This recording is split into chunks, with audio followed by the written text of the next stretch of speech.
Welcome to another session of Bard Talk, the program that asks all the questions that Duncan, Garner and Mike Hosking seem so desperate to avoid.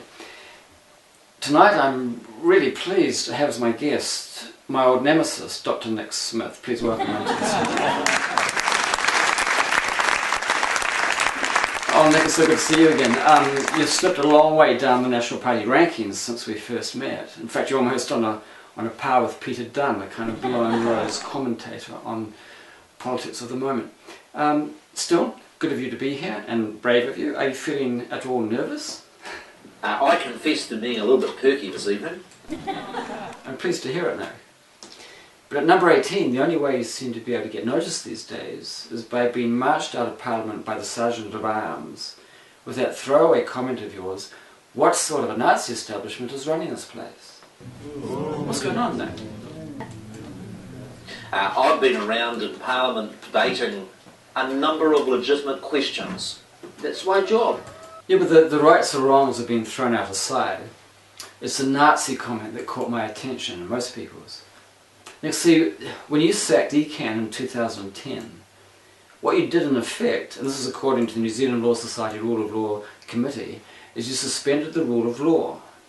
Now wasn't that exactly the agenda of the German Chancellor in 1938? And I remind people, I'm an engineer, not an historian. Here's the thing.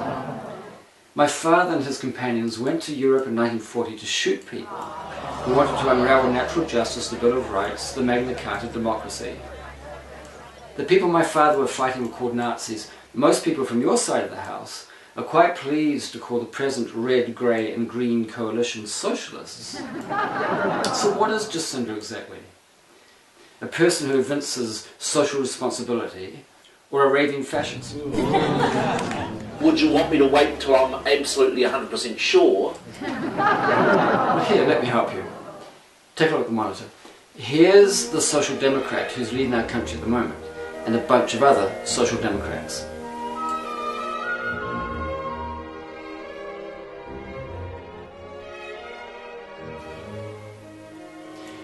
And here's the neoliberal who wants to lead our country, and a bunch of other neoliberals.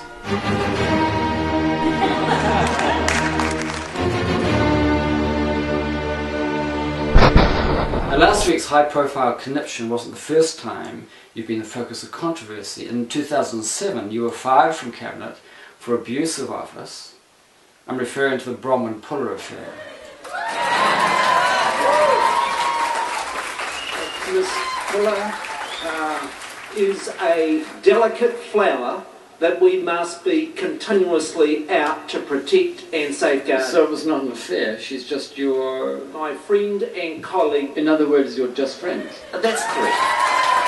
Okay, just good friends. But a friend with benefits, apparently. Because when she was denied ACC compensation, she felt able to ask you, the Minister of ACC, to put pressure on the office to look at her case with more favour than they were inclined to.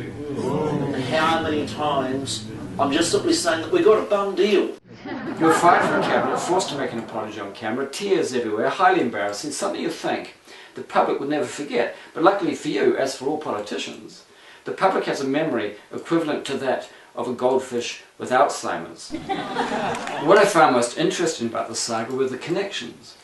Bronwyn-Puller is a friend of right-wing blogger Kate Odgers, who leaked Nikki Hager's address details to Cameron Slater with the suggestion that if the tax haven-seeking Chinese found out that Hager was outing them, they might be inclined to do him an injury. Cameron was also being fed ammunition out of Cabinet by Judith Collins, who in turn was being supported by Party President Michelle Bogue, whose publicity manager happened to be your just good friend Bronwyn-Puller. Which reminds me, you remember Michelle Bogue saying that COVID-19 can't be all that dangerous given there have been 18 other COVIDs? Well, that's not correct.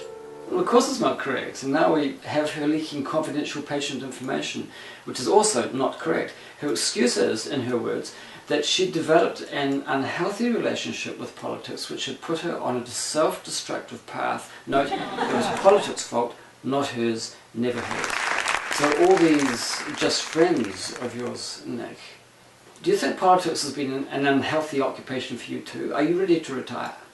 I'm almost embarrassed I get thousands of emails from people that saying, you just can't do it. Well, I would have thought continually playing the political hard man must be exhausting. It's far easier in politics to give out goodies than it is to make people to pay for things. We're going to be discussing Shane Jones later in the program, but back to ECAN. The term you persistently used to discredit them was dysfunctional. It must be particularly embarrassing for you to find that one of those councillors you sacked is now Minister for Conservation. Do you think there's a case here for an apology? And my answer is yes, there is. Dysfunction, Nazis, these are words designed to attract attention. Rather than listen to carefully crafted policies, the public want to be entertained, is that right?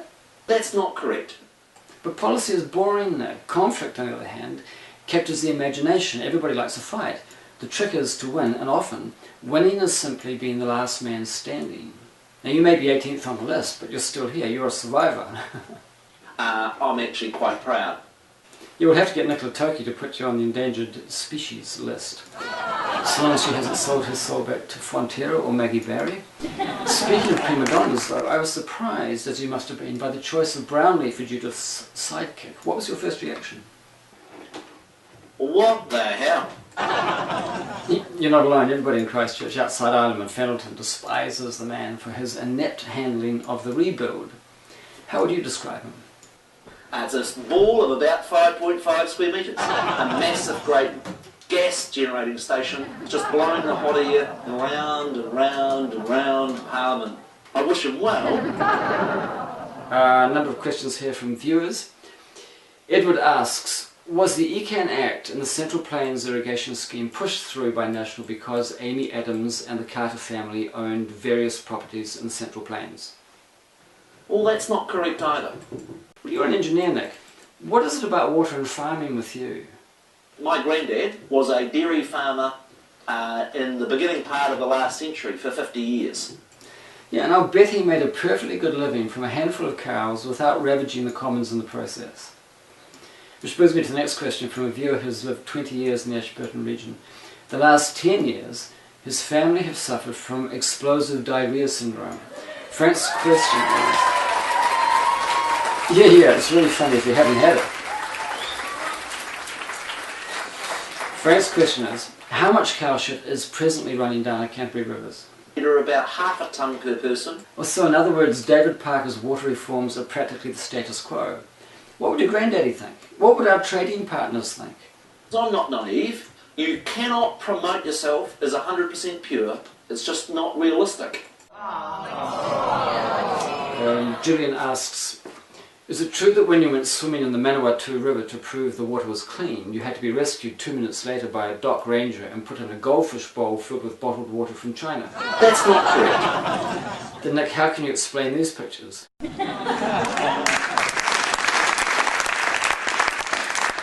Science is really hard and technical. I still do not understand all the ins and outs. Alison asks, when it comes to the big ideas like turning Canterbury into one giant dairy farm, your major obstacle has always been democracy. Do you think for us to move forward now as a country, we need to get rid of these old egalitarian ideals and set up governance by the business round table with Margaret Baisley as a kind of benign regent? That's a long question, but what do you think? And that is what I sort of describe as the global conundrum. You mean if you had your way, we'd be disestablishing Parliament right now? My view is, sooner we start, the easier the transition is going to be for New Zealanders. Thank you, Nick, for some unusually honest answers. And I'm going to say goodnight. But look, before we wrap up, I just need to ask this. Throughout this interview, I noticed your eyebrows didn't move once. But as every actor knows, all emotion is held in the brow. So, do you think your lack of expression betrays a tendency to sociopathology? I'm not a sociopath. I'm actually A very cheap puppet. Yes, Minister.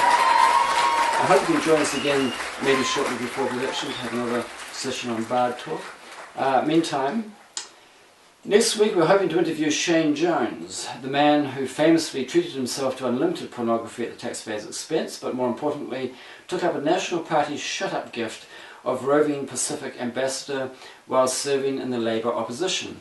Again, a self-serving act, a sinecure that cost the taxpayer $1 million. We were having difficulty contacting Shane until a few days ago, when Murray McCulley's proctologist discovered where he was holed up. Until we get Shane into the studio, and as a self-described professional politician, it's only a matter of dollars, then it's good night from everybody here at Bar Talk, and thank you so much for choosing us over Netflix. Good night.